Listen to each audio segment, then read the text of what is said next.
29. 2.5 inches is the difference in height. Osborne, the taller man.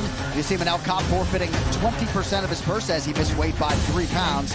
5-inch reach advantage. We'll see if Ode Osborne can maximize it. All right, here now, Bruce Buffer. Ladies and gentlemen, this fight is 3 rounds in the UFC flyweight division.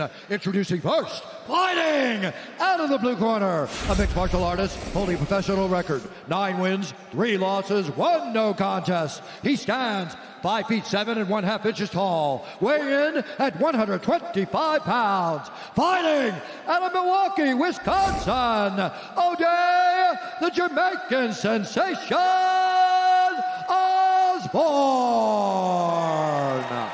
And now introducing his opponent, fighting out of the red corner, a mixed martial artist holding a professional record. 15 wins, 6 losses. He stands 5 feet 5 inches tall, weighing in at 129 pounds.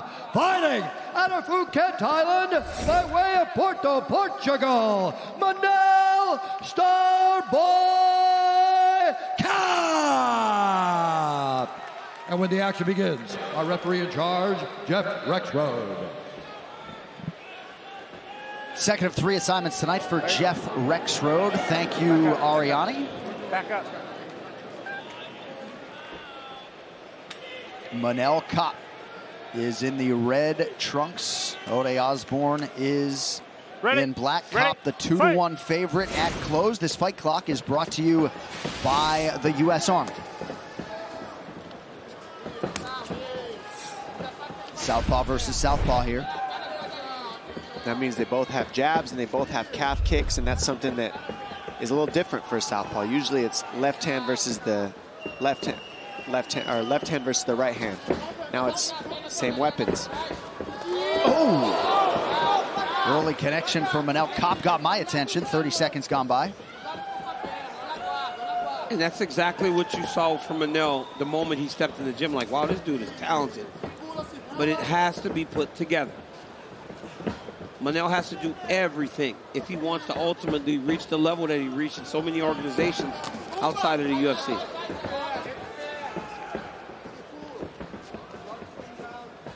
He's looking to pull Ode into that left hand. He's circling him to the weak side being the right hand side of Osborne. Osborne is very much an offensively minded fighter. Finishes in 8 of his 9 pro wins. And right now you see a lot of footwork, and that's what's causing Ode. When Ode's trying to pursue, Manel has been switching off an angle and then going in the opposite direction. Right there he tried to throw a blind kick, got caught. But that's what's freezing Ode from just pursuing him in the way that he wants, is the feints when Ode gets close. Osborne has such a good read on catching those low kicks. We've seen in other fights, and then he follows up with offense immediately. He sticks you by catching that low kick that you throw, and then follows up with hands, as we just saw a second ago. Osborne trains under his collegiate wrestling coach, Ben Tomes, also UFC veteran Zach Otto, boxing coach Solo Acosta in the corner.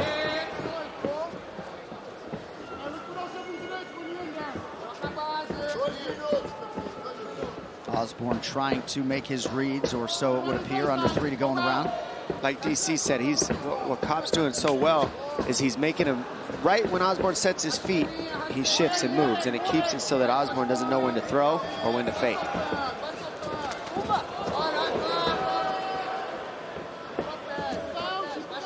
And there it is, right? Every time he feints that, look at that, Osborne has to set his feet to try to get ready to throw. So he's freezing him there. And that's when Kop's so handy, is when he gets you to freeze on the fakes, and then once you freeze on the fakes, he'll move and then pull you into his big strikes. Because he's a great counter guy. And he's tasting his own medicine there. But that's good by Ode, to give him that look, make him worry about the wrestling. Don't allow him to think this is just going to be a striking fight. Well, we've talked about Machida and the counter ability of him. How do you beat a guy who's countering? You got to counter a counter fighter. Yep. And what we're seeing is Ode's trying to counter it. Yep, beautiful there. Beautiful left hand there by Ode. Yep, and now they're playing the counter game. It's just a matter of timing and range now as they keep filling each other out.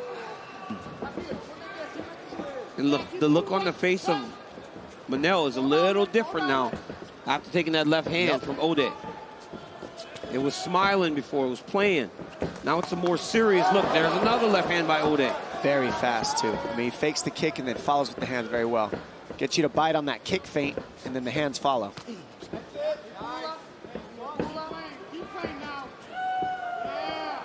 Both of these guys known for their hand speed. Kopp does appear to be the bigger party. As we mentioned, he did miss weight by 3 pounds, which at flyweight is fairly significant. It's massive.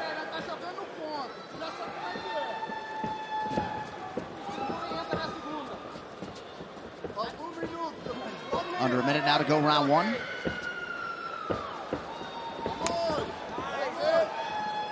Prelim coverage will continue, top of the hour on ESPN2.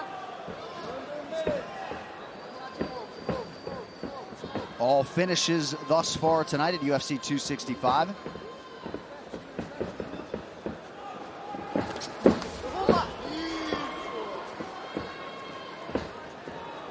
A bit of a cut under the right eye of Kopp. Osborne is really just trying to head off Kopp so that he can land what he wants, but it's hard because Kopp's got real good footwork. I mean, he's switching stance a lot. Oh, pulled it right into it. That is 8, and that will do it. Manel Kopp, ladies and gentlemen. My goodness. That was powerful. Set that up beautifully. He circled him right into it. He pulled it back and forth, and the left hand was landing, and then the jump knee. Manel Kopp with a word for his teammate Daniel Cormier, but a huge highlight tonight. Ode Osborne with a little bit of a protest, felt like he wasn't necessarily given enough time to recover, and the referee, Jeff Rexroad, made contact pretty early there, I thought, DC. Your thoughts? Yeah, he was hurt bad, but Ode's a tough guy, probably wants to fight more.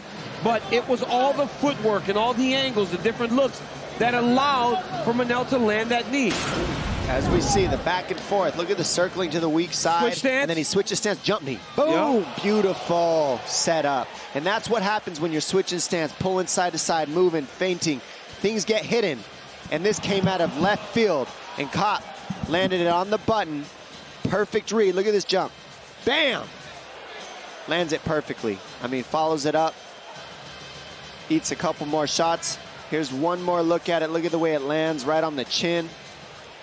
Bam, right there. Sits him down. And these guys are stoked. Give me the fucking ball.